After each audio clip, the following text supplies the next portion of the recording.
je vais raconter mon histoire un peu. Donc, moi, à l'âge de 15 ans, j'ai commencé à faire des psychoses. J'étais dans des moments difficiles de ma vie. Il y avait beaucoup de consommation de drogue, d'alcool. Puis, je me fuyais moi-même. J'étais dans un milieu où les personnes que je fréquentais n'étaient pas des personnes de confiance. Donc, à 17 ans, on m'a dit que si je prenais pas mes médicaments, j'allais aller en cours, puis qu'ils allaient me garder.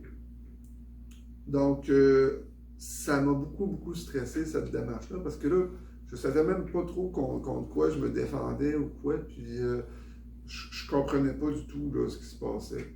Euh, j'ai essayé tant bien que mal de me préparer une défense. Je me suis ramassé en cours, puis évidemment, ben, j'ai perdu.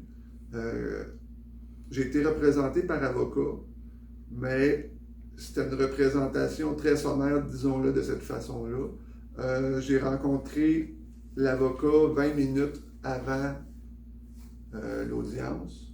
Je pense que ça a duré, on a parlé pendant 10-15 minutes. Puis encore là, j'ai pas compris grand-chose de ce que me disait l'avocat.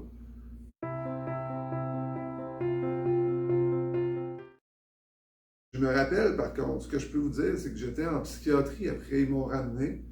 Puis il y a deux des intervenants qui sont venus me voir, puis qui m'ont dit, ben si tu prends pas ta médication, si tu n'acceptes pas de la prendre, ben, on va te la donner de force. Ils m'ont menacé, puis après ça, moi, je voulais pas me faire agresser par ces gars-là, fait que j'ai accepté, mais je l'ai vraiment accepté de contre-cœur, puis on m'a donné une injection longue durée d'antipsychotique. Après ça, ben, j'ai plus jamais eu confiance en un médecin psychiatre. Puis même aujourd'hui, là, parler de la médication avec un psychiatre, je préfère beaucoup mieux l'éviter que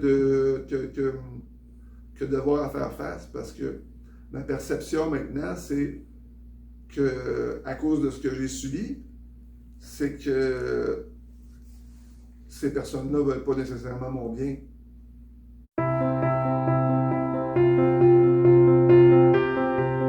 Un organisme comme la loi, ça m'aurait aidé. Puis en plus, j'étais totalement dans le vague, là.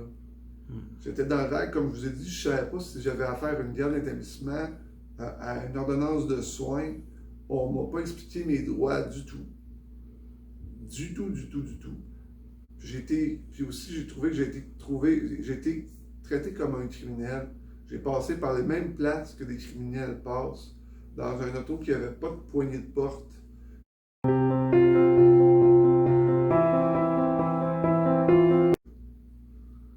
C'est beaucoup mieux de parler à la personne, tu sais.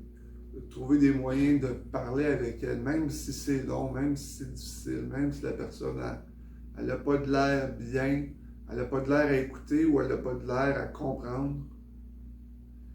C'est parce que quand on force quelqu'un, quand on la viole dans son intégrité, comment c'est possible après d'avoir sa confiance?